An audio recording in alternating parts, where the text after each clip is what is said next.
Hello students, welcome to my channel. இன்னைக்கு என்ன பார்க்குறோன்னா 12th accountancyல chapter 1 exercise sum number 17 பார்க்குறோம்.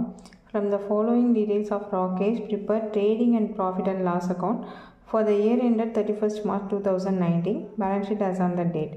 என்ன கண்டுபிடிக்க சொல்லியிருக்காங்கன்னா ஃபைனல் அக்கௌண்ட்ஸ் கண்டுபிடிக்க சொல்லியிருக்காங்க. இதோட பர்டிகுலர்ஸ் எல்லாமே கொடுத்துருக்காங்க. என்ன கொடுத்துருக்காங்க? ஸ்டாக் ஆஃப் குட்ஸ் கொடுத்துருக்காங்க, ஓப்பனிங் அண்ட் க்ளோசிங் பேலன்ஸ் கொடுத்துருக்காங்க, டேட்டாஸ் கொடுத்துருக்காங்க, கேஷ் அட் பேங்க் கொடுத்துருக்காங்க, மிஷினரி கொடுத்துருக்காங்க, சண்டே கிரெடிட்டாஸ் கொடுத்துருக்காங்க. எல்லாமே ஓப்பனிங் அண்ட் க்ளோசிங் கொடுத்துருக்காங்க. நெக்ஸ்ட்டு அதர் டீட்டெயில்ஸ்னு சொல்லிவிட்டு என்ன கொடுத்துருக்காங்கன்னு பாருங்கள். ரெண்ட் பெய்டு இதெல்லாம் எதில் வரும்னு சொல்லிட்டு நோட் பண்ணிக்கோ. ரெண்ட் பெய்டு எதில் வரும்? பிஎன்எல் அக்கௌண்ட்டில் வரும். நெக்ஸ்ட்டு டிஸ்கவுண்ட் ரிசீவ்டும் பிஎன்எல்லில் க்ரெடிட்டில் வரும். நெக்ஸ்ட்டு டிஸ்கவுண்ட் அலவுடு பிஎன்எல்லில் டெபிட்டில் வரும். கேஷ் பெய்ட் டு கிரெடிட்டாஸ், கிரெடிட்டாஸ்க்கு பே பண்ணியிருக்காங்க, அப்போ இது கிரெடிட்டாஸ் அக்கௌண்ட்டுக்கு வரும். அதேமாதிரி கேஷ் ரிசீவ்டு ஃப்ரம் டெட்டாஸ், இது வந்து டெட்டாஸ் அக்கௌண்ட்டில் வரும். ட்ராயிங்ஸ் வந்து பேலன்ஸ் ஷீட்டில், கேஷ் சேல்ஸ் கொடுத்துருக்காங்க. இப்போது இது வந்து எதில் எடுத்துக்கணும்? ட்ரேடிங்கில் எடுத்துக்கணும். கேபிட்டல் வந்து பேலன்ஸ் ஷீட்டில் எடுத்துக்கணும். இப்போ நமக்கு என்ன தெரியாது அப்படின்னு பாருங்கள்.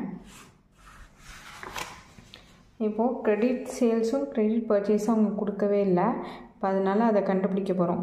அப்போது க்ரெடிட் சேல்ஸும் க்ரெடிட் பர்ச்சேஸும் கண்டுபிடிக்கணும். என்ன கண்டுபிடிக்கணும்? டோட்டல் டெட்டாஸ் அக்கௌண்ட்டும் டோட்டல் க்ரெடிட்டாஸ் அக்கௌண்ட்டும் ஃபஸ்ட்டு கண்டுபிடிக்கணும். ஓகேவா? ஃபஸ்ட்டு டோட்டல் டெட்டாஸ் அக்கௌண்ட் போடுவோம். அக்கௌண்ட்ஸ் நோட்டில் டெபிட் கிரெடிட் போட்டுங்க. போட்டுட்டு டோட்டல் டெட்டாஸ் அக்கௌண்ட் போட்டுங்க. பர்டிகுலர்ஸ் ருபீஸ்னு போட்டுங்க. ஃபஸ்ட்டு நம்ம டோட்டல் டெட்டாஸ் அக்கௌண்ட்னு ஹெட்டிங் கொடுத்துட்டு அதோட ஓப்பனிங் க்ளோசிங் பேலன்ஸ் என்னன்னு பார்ப்போம். டெட்டாஸோட பாருங்கள். Opening balance 5,30,000. அப்போது அதை என்ட்ரு பண்ணிக்கோம். 5,30,000 டு பேலன்ஸ் பி பை டின்னு போட்டு 5,30,000. நெக்ஸ்ட்டு க்ளோசிங் பேலன்ஸ் என்ன கொடுத்துருக்காங்க? 6,40,000. அதையும் என்ட்ரு பண்ணிங்க. 6,40,000.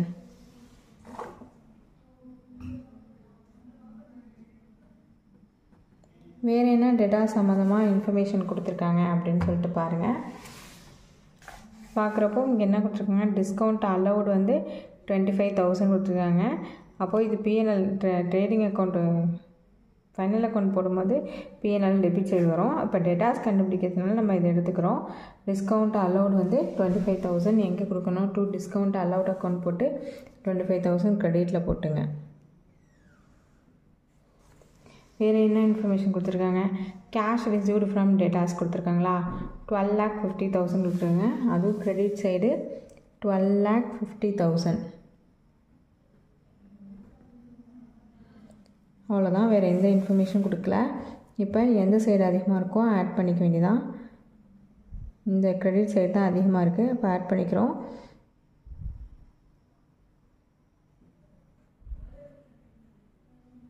$19,15,000 வருது டோட்டலு.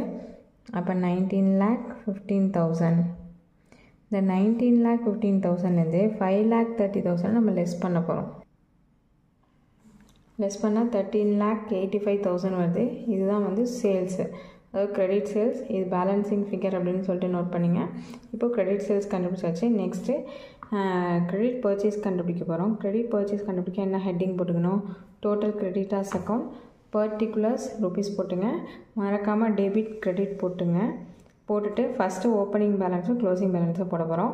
கிரெடிட்டாஸோட ஓப்பனிங் பேலன்ஸ் எங்கே வரும்? கிரெடிட் சைடு தான் வரும். By balance b by d by balance c by டின்னு சொல்லிட்டு க்ளோசிங் பேலன்ஸ் போட்டுங்க. ஹவு மச் புக்கில் பாருங்கள். ஹண்டி கிரெடிட்டாஸ் அக்கௌண்ட் ஓப்பனிங் பேலன்ஸ் 3,70,000 கொடுத்துருக்காங்க. அதை என்ட்ரு பண்ணிக்கிறோம். 3,70,000. க்ளோசிங் பேலன்ஸ் என்ன கொடுத்துருக்காங்க? 4,20,000 கொடுத்துருக்காங்க. அதை இந்த சைடு 4,20,000 என்ட்ரு பண்ணிங்க. வேறு க்ரெடிட்டாஸ்க்கு என்ன இன்ஃபர்மேஷன் கொடுத்துருக்காங்கன்னு பார்த்தீங்கன்னா டிஸ்கவுண்ட் ரிசீவ்டு கொடுத்துருக்காங்க. டிஸ்கவுண்ட் வந்து ரிசீவ் பண்ணுறாங்க. யார்கிட்ட ரிசீவ் பண்ணுவாங்க? க்ரெடிட்டாஸ்லேருந்து தான். அப்போ 35,000. அப்போது டெபிட் சைடு வந்து டூ டிஸ்கவுண்ட் ரிசீவ்டு அக்கௌண்ட் அப்படின்னு போட்டு 35,000 என்ட்ரு பண்ணிக்கிறீங்க. நெக்ஸ்ட் என்ன கொடுத்துருக்காங்க? கேஷ் பெய்டு டு கிரெடிட்டார்ஸ் எவ்வளவு 11 lakh கொடுத்துருக்காங்க. அப்போ கேஷ் அக்கௌண்ட் போட்டு 11 lakh நோட் பண்ணிங்க. பண்ணிட்டு எந்த சைடு அதிகமாக வருதுன்னு பாருங்கள், டெபிட் சைடு தான் வருது. அப்போ இதை டோட்டல் பண்ணிக்க வேண்டியதான். 5 3 + 2 5 15,55,000 வருது. இதே அமௌண்ட்டை அங்கே என்ட்ரு பண்ணிங்க. 15,55,000 15,55,000லேருந்து 3,70,000 லெஸ் பண்ணி போடணும். லெஸ் பண்ணால் 11,85,000 வருது. இதுதான் நமக்கு என்னது கிரெடிட் பர்ச்சேசஸ். போய் பர்ச்சேஸ்ன்னு கொடுத்து ப்ராக்கெட்டில் கிரெடிட் பேலன்சிங் ஃபிகர்னு போட்டுங்க. ஓகேவா? இப்போ நம்ம டோட்டல் டேட்டாஸ் கண்டுபிடிச்சி கிரெடிட் சேல்ஸ் கண்டுபிடிச்சிட்டோம். டோட்டல் கிரெடிட்டார்ஸ் அக்கௌண்ட் போட்டு கிரெடிட் பர்ச்சேஸ் கண்டுபிடிச்சிட்டோம். இதை வச்சு நம்ம ட்ரேடிங் அக்கௌண்ட் போட வேண்டியதான். ஹெட்டிங் போட்டுங்க, trading P&L account of Rakesh for the year ended 31/3/2019. Particulars rupees போட்டுங்க. மறக்காமல் டெபிட் கிரெடிட் போட்டுங்க. இதோட ஃபார்மேட் என்ன ட்ரேடிங் அக்கௌண்ட்டுக்கு? ஃபஸ்ட்டு ஓப்பனிங் ஸ்டாக் எவ்வளோ கொடுத்துருக்காங்க சம்மில் பாருங்கள். ஓப்பனிங் பேலன்ஸ்லாம் இங்கே கொடுத்துருக்காங்க, க்ளோசிங் பேலன்ஸ்லாம் இங்கே கொடுத்துருக்காங்க. ஓப்பனிங் பேலன்ஸ் 2,20,000 கொடுத்துருக்காங்க. அப்போ டேரெக்டாக 2,20,000 என்ட்ரு பண்ணிங்க.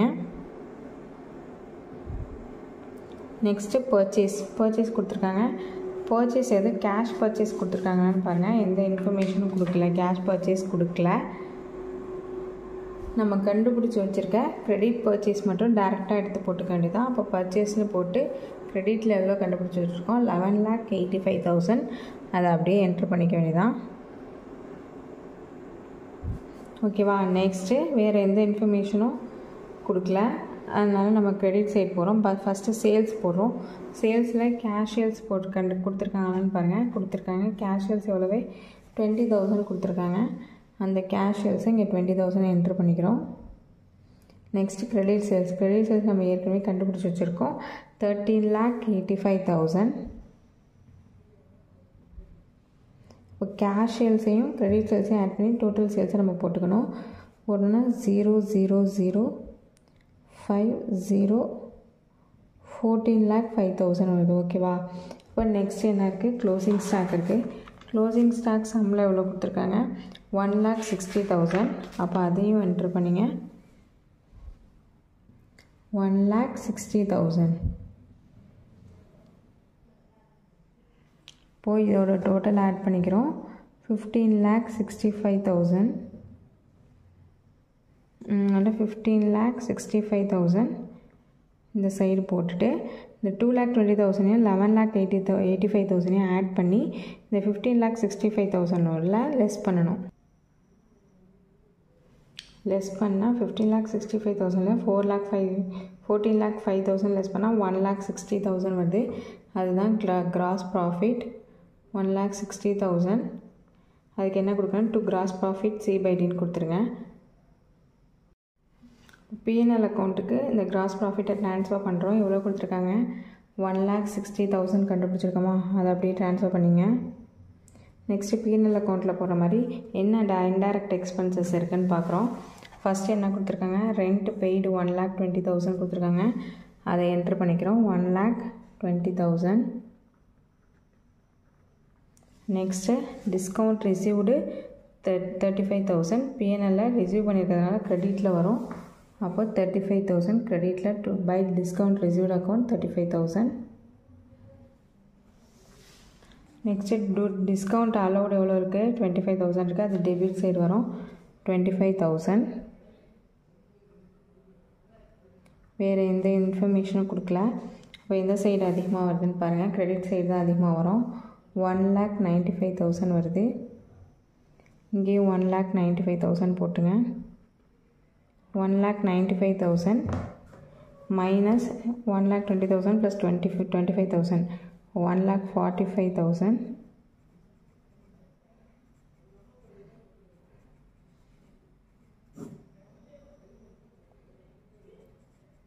$50,000 பேலன்ஸ் வரும். அப்போ அதுதான் நமக்கு என்னது நெட் ப்ராஃபிட். இது எங்கே ட்ரான்ஸ்ஃபர் ஆகும் அப்படின்னு பார்த்தீங்கன்னா பேலன்ஸ் ஷீட்டுக்கு ட்ரான்ஸ்ஃபர், கேபிட்டல் அக்கௌண்ட்டுக்கு ட்ரான்ஸ்ஃபர் ஆகும். ஓகேவா? பேலன்ஸ் ஷீட்டில் கேபிட்டல் அக்கௌண்ட்டுக்கு ட்ரான்ஸ்ஃபர் ஆகும். எவ்வளோ வந்துச்சு 30,000 50,000. நெக்ஸ்ட்டு பேலன்ஸ் ஷீட் போட போகிறோம். என்ன போட்டுருங்க, balance sheet of Rakesh as on 31/3/2019 போட்டுங்க. அசட் ருபீஸ் போட்டுங்க, லயபிலிட்டிஸ் ருபீஸ் போட்டுங்க. இப்போ லயபிலிட்டிஸ் ஃபஸ்ட்டு போட போகிறோம். லயபிலிட்டிஸில் ஃபஸ்ட் ஒன் கேபிட்டல் இருக்கான்னு பாருங்கள். கேபிட்டல் கொடுத்துருக்காங்களா சாம்னே. Capital as on 1/4/2000 in 5,20,000. அப்போது கேபிட்டலில் 5,20,000 போட்டுங்க, என்ட்ரு பண்ணிங்க. என்ட்ரு பண்ணிவிட்டு அதோட நெட் ப்ராஃபிட்டை ஆட் பண்ணணும். நெட் ப்ராஃபிட் நம்ம ஏற்கனவே கண்டுபிடிச்சி வச்சுருக்கோமா 50,000, அதை எடுத்து என்ட்ரு பண்ணிக்கிறோம். 5,20,000 + 50 5,70,000. இதில் நெக்ஸ்ட்டு ட்ராயிங்ஸ் இருக்கான்னு பாருங்கள். புக்கில் ட்ராயிங்ஸ் ஒரு 1 lakh கொடுத்துருக்காங்க. அப்போ அந்த 1 lakh லெஸ் பண்ணிவிட்டு 4,70,000 என்ட்ரு பண்ணிக்கிறோம். வேறு என்ன லைபிலிட்டி சைடு இருக்குதுன்னு பாருங்கள். சண்டே கிரெடிட்டாஸ் இருக்குது. சண்டே கிரெடிட்டாஸ் இதோட க்ளோசிங் பேலன்ஸ் மட்டும்தான் பேலன்ஸ் ஷீட்டில் போடணும். அப்போ சண்டே கிரெடிட்டாஸ் 4,20,000 அதையும் என்ட்ரு பண்ணிக்கிறோம். நெக்ஸ்ட்டு அசட் சைடு என்னென்ன இன்ஃபர்மேஷன் இருக்குதுன்னு பார்க்குறோம். First one cash. எப்போதுமே ஃபஸ்ட்டு அசட் சைடு கேஷ் தான் போடுவோம். க்ளோசிங்கில் எவ்வளோ இருக்குது, 10 இருக்கா, 10,000 அதை என்ட்ரு பண்ணிக்கிறோம். 10,000. நெக்ஸ்ட்டு ஸ்டாக் ஆஃப் குட்ஸ் இருக்குது. 1,60,000. க்ளோசிங் பேலன்ஸை தான் எடுத்துக்கணும், அதையும் என்ட்ரு பண்ணிக்கிறோம். நெக்ஸ்ட்டு டெட்டாஸ் 6,40,000 இருக்குது, அதையும் என்ட்ரு பண்ணிக்கிறோம். 6,40,000. நெக்ஸ்ட்டு மெஷினரி எவ்வளோ கொடுத்துருக்காங்க, 80,000 கொடுத்துருக்காங்க, அதையும் என்ட்ரு பண்ணிக்கிறோம். வேறு எந்த இன்ஃபர்மேஷனும் இல்லை பேலன்ஸ் ஷீட்டில் போடுற மாதிரி. ஒரு தடவை செக் பண்ணிங்க வேறு இன்ஃபர்மேஷன் கொடுத்துருக்காங்களா அப்படின்ட்டு. வேறு எதுவுமே இல்லை. அப்போ ரெண்டுத்தையும் டோட்டல் பண்ண வேண்டியதான். டோட்டல் பண்ணிங்கன்னா 8,90,000. ரெண்டு சைடும் டேலி ஆகுதான்னு பாருங்கள்.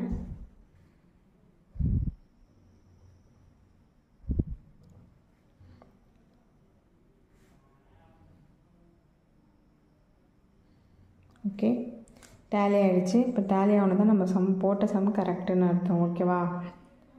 சம் புரியுதா புரியலாம் கமெண்ட் செக்ஷனில் கமெண்ட் பண்ணுங்கள். தேங்க்ஸ் ஃபார் வாட்சிங்.